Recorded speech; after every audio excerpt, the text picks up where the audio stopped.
Farabi Online Dershanesi'ne hepiniz hoş geldiniz. Bu videomuzda sizlerle birinci ünitemizin son konusu, yani üçüncü konumuz olan bu ne, o kim sorularını işleyeceğiz. Dersimize başlamadan önce kitabımızda size bu konu başlığını göstermek istedim arkadaşlar. Kitabımızda da gördüğünüz gibi başlığımız bu ne, bu kim, burası neresi soruları. Bu ne sorusu bize insanların dışındaki varlıkların, nesnelerin ismini söyler arkadaşlar. Bu ne diye sorduğumuzda bu bir masa cevabını veririz. Gördüğünüz gibi burada masa bir nesne. Yani nesne arkadaşlar cansız varlıklara denilir. Bu ne? Bu bir kalem. Bu kim diye sormuyoruz bakın arkadaşlar. Bu kim? Burası neresi değil. Ne? Bu ne sorusuna bu bir kalem diyerek cevap veriyoruz. Bu ne? Bu bir bilgisayar. Burada şu ana kadar vermiş olduğum örneklerin hepsi birer nesnedir arkadaşlar. Nesne cansız varlıklara verilen isimdir. Mesela kalem bir nesnedir. Ama kedi yani müşük bir varlıktır. Canlı bir varlıktır. Bu ne? Bu bir telefon. Cansız bir varlık.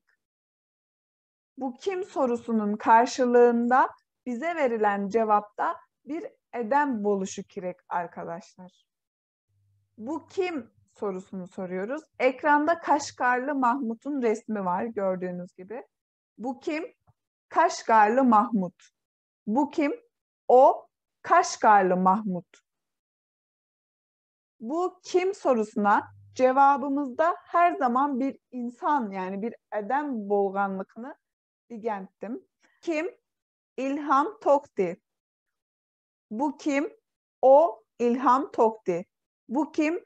Bu bir İlham Tokti denmez arkadaşlar. Katiyen denmez. Bunun üzerine çizerek size göstermeye çalıştım. Bu kim? Osman Batur. Bu kim? O kim bolganlıkını demekçi. O Osman Batur. Lakin arkadaşlar bu bir Osman Batur demeyimiz. Her güz demeyimiz. Mesela bir adışımız bilen gepleşken çağda muşu kim de sorsak partime deyişimiz mümkün. Muşu bir partime demeyimiz. Uygurca bilen Türkçe mi yirak tiller emez. E, Şununla Türkçe bilen Uygurca birisiga okşaydı. Şunu oylap gep kılsak yaxşı boludu. Bu resimde görmüş olduğumuz kişi Kaşgarlı Mahmut. Kaşgarlı Mahmut bir şahıstır arkadaşlar. Şahıs degenlerse bir edem. Bir edem bolgaçka bu kim sorusu sorulur. Bu ne diye sorsak bu bir kalem, bu bir müşük. Böyle bir nesne olsa, bir varlık olsa bu ne sorusunu sorabilirdik. Ama şahıs olduğu için, edem yani kişi olduğu için bu kim sorusunu soruyoruz. Evet arkadaşlar burada bodek bir müşük var. Bu ne sorusuna bu bir kedi. Yani kedi bir varlıktır ama şahıs değildir. Şahıs edem. Şahıs eşittir kişi, kişi eşittir edem. Bu kim sorusuna kedi karşılık gelmez. Çünkü kedi bir şahıs emez. Ama bu ne sorusuna kedi karşılık gelir. Bu ne? Bu bodek bir kedi. Evet burada da bir çiçek. Çiçek de bir varlıktır, canlı bir varlıktır ama şahıs değildir. Bunu iyice oturtalım. Bu kim sorusuna cevaben şahıs istediğimiz için ve burada da çiçek canlı bir varlık olduğu için çiçeğe bu ne sorusunu soruyoruz. Bu ne? Bu bir çiçek. Burası neresi? Arkadaşlar bu soruda konum bildiren cevap gerektirir. Yani konum eşittir K yerde bolganlıkınız. Burası neresi? Bir okula gidip burası neresi diye sorsanız burası bir okul diye cevap verirsiniz. Burası neresi? Burası Doğu Türkistan. Burası Doğu Türkistan. Doğu Türkistan bir konum bildirir arkadaşlar. Bir yer bildirir.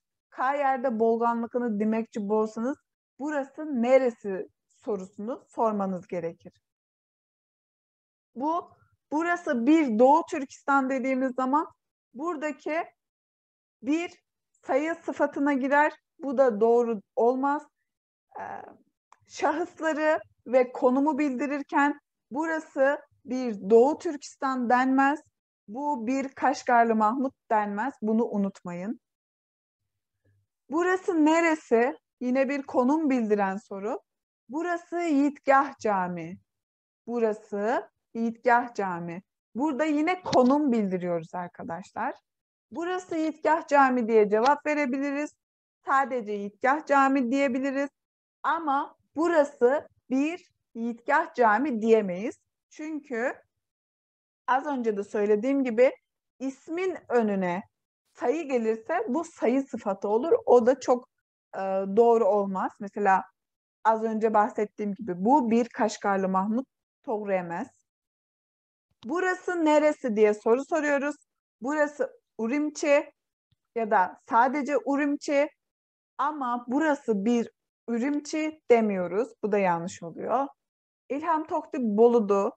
O İlham Tohti Bolu'du. Fakat bu bir İlham Tohti Bolmaydı arkadaşlar. Kitabımızda çoğul eklerinden bahsetmiş arkadaşlar. Çoğul eklerimiz lar ve ler ekleridir. Kelimenin içindeki ünlü harflere göre yani sesli harflere göre bir önceki videoda anlatmıştım. Onlara göre gelen lar, ler ekleri kelimeyi çoğul hale getirir arkadaşlar. Mesela o bir kişidir. O geldi. Ama onlar geldi dersek birden çok kişinin gelmiş olduğu anlamındadır. Kitap, kitaplar. Kız, kızlar. Kutu, kutular. Televizyon, televizyonlar. Mesela müşük, bir tane müşük. Tek, yalnız. Müşükler, cıkrak müşük. Ve de dil bilgisi konumuzun son kısmı olan soru ekleri. Mı, mi, mu, mü. Soru ekleriyle bir cümleyi soru haline getirebilirsiniz.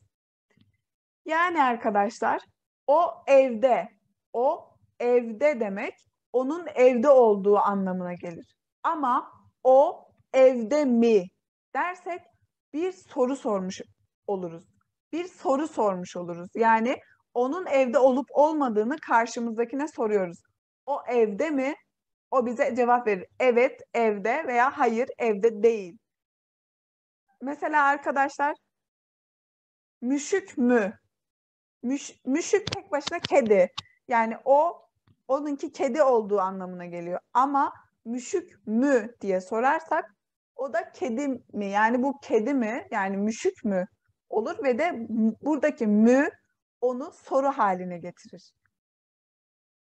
Uygurca ile Türkçe gerçekten çok benziyor. Zaten ortak aileye mensup olduğu için öğrenmeniz ve de konuşmanız çok kolay olacak arkadaşlar. Kesinlikle ön yargıda bulunmayalım. Ve de birinci ünitemizden sonra konuşma grupları çalışmamıza başlamak istiyorum arkadaşlar. Videomuzun açıklama kısmında bulunan detayları okumayı kesinlikle ihmal etmeyin. Konuşma grubuyla ilgili olan detayları sizlerle kısa zaman içinde paylaşacağız. Evet arkadaşlar, birinci ünitemizin sonuna geldik. Beni dinlediğiniz için herkese teşekkür ederim. Gelecek videomuzda ikinci ünitemizin konularıyla karşınızda olacağız. Hepiniz Allah'a emanet olun. Kendinize dikkat edin. Görüşmek üzere.